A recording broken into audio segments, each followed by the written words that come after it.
তোমাদের আগের আলোচনায় আমি ডি ব্লক মৌলগুলোর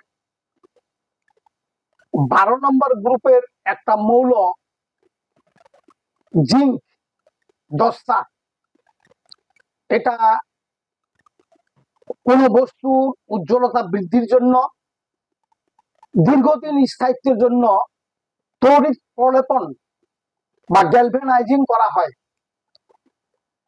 এবং এটা মানুষের শরীরে বিভিন্ন ওষুধ শিল্পে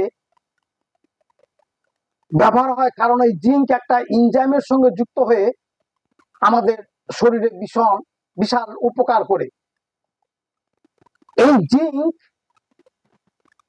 মৌলটার ইলেকট্রন বিন্যাস, তার অবস্থান আমরা কেমন করে মনে রাখতে পারবো, এটার একটা ট্রিক্স আলোচনা করব। যেমন আমরা প্রথম একটা কথা মনে রাখবো যে এটি 12 নম্বর গ্রুপের মৌল। এটুকু মনে রাখলে বাকিগুলো এর উপর দিয়ে আমরা উদ্ধার করব। কেমন করে? 12 নম্বর গ্রুপের মৌল হইলে আমরা জানি 3 থেকে 12 গ্রুপের মৌলগুলো ডি ব্লক মৌল। ভালো কথা, ডি ব্লক মৌল। তাহলে আমরা এটা জানবো যে ডি ব্লক মৌলগুলো পর্যায় সারণী 4 থেকে শুরু হয়,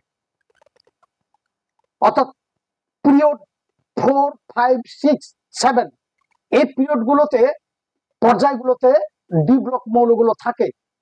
এবং এই জিঙ্ক এটা প্রথম 12 নম্বর গ্রুপের প্রথম মৌল জিঙ্ক, তার নিশ্চয়ই 4 নম্বর পর্যায়। এবং 4 নম্বর পর্যায়টা শুরু হয় আর্গন, এই আর্গন নিষ্ক্রিয় গ্যাসের পরে 18, 19, 20। তাহলে 12টা ইলেকট্রন হইলে নিশ্চয়ই এখানে যখন 4 আছে, তাহলে এস ব্লকে দুটো চলে যাবে ইলেকট্রন।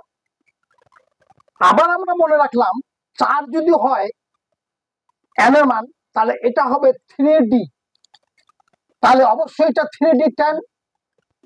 তাহলে 18, 20 আর 10, 30, তাহলে এটা হয়ে গেল পারমাণবিক সংখ্যা 30, মানে 30। এই হলো